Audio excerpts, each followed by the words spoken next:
भगवान बाबा हनुमान जी को प्रणाम। महादेवी बाबा गुरुदेव जी को प्रणाम। परमात्माए परमपूज्य परमात्मा देवक मंडळ समितीच्या वतीने सहकार्याने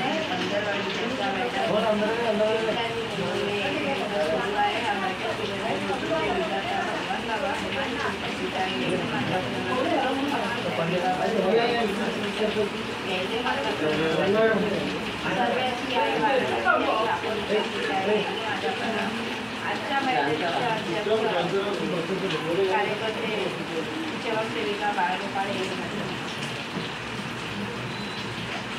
छोटासा अनुभव सांगतो तुम्हाला दारू झाल्यावरून। कारण माझे दिवस सगळे होते त्याच्या पायाला बाहेरचा लागला होता आणि तेव्हा माझा झोपडा होता।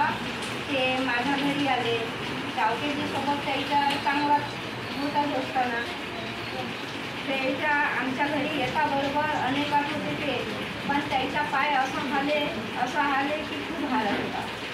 त्याच्यानंतर त्याने माझ्या घरी राहून त्याने काकाजीच्या घरी नेलं, मग त्यानं त्याने कार्य केलं। आम्ही 2 महिने त्याची सेवा केली आणि सेवा केल्यावर त्याच्या पत्नीने म्हटलं की आता तुम्ही घरी जा आणि कार्य करा। त्यानं कार्य केला आणि पक्केच झाल्यावर एक दिवशी त्याचा सांगी भाऊ दारू घेऊन त्याच्या घरी दिसला। पहा, तेच मार्गात आल्यावर त्याचा साळा पण दारू देत होता, तो पण सुधारला, तो पण मार्गात आला।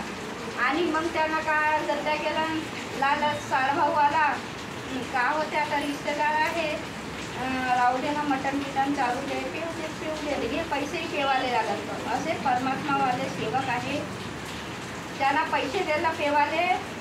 मीनं म्हटलं की तुमच्या घरी हा व्यक्ती येते, याने काहून येऊ देता तुम्ही? माझा आल्यावर ताईनं म्हटलं की आम्ही चावकेबाई म्हणते, माझी सून म्हणते की यायला येऊ नको द्या, तर यायच्यासाठी रिश्तेदारी सोडून का? म्हणजे कोणी सांगितलं दिला की असे म्हणते म्हणून मी दुसऱ्याला ताईला म्हणलाच नाही। पहा, नाही म्हटल्यावर ना, नाही ऐकल्यावर त्याचा परिवार किती दुःखी झाला।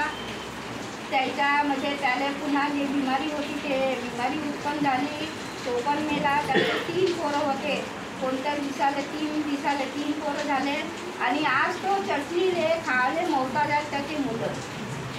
हा परमात्माचा मार्ग आहे, हा खेळला नाही केला आहे। पहिले आपली रिश्तेदारी पावा, तेव्हा मार्गात येवा।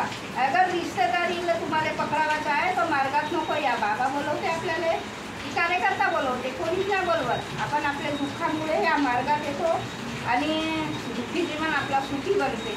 आपण काय म्हणतो, येते तर काय होते, देऊ देना, पण दुःख किती येते आपल्याला याचा विचार करता का तुम्ही? याचा विचार करा नाही। आणि आता सगळ्यातच घरी कार्य चालू होतील। माझी अशी इच्छा होती भगवंता की 3 तारखेला माझ्या मुलीच्या घरी नळ लागल्या पाहिजे, माझ्या नातवाची इच्छा होती। त्यागाचे कार्य घेवायची, पाण्याची समस्या होती, दूर आहे तो, पण पहा भगवंतानं ऐकलं आणि आज नळ खोदणेवाले आले, पण ते एक कारणानं थांबून गेले की ते बेवडे होते, त्याला पाईपच नाही मिळाला। बाहेरून खोदत होते, त्याला पाईपच नाही मिळाला, वापस गेले।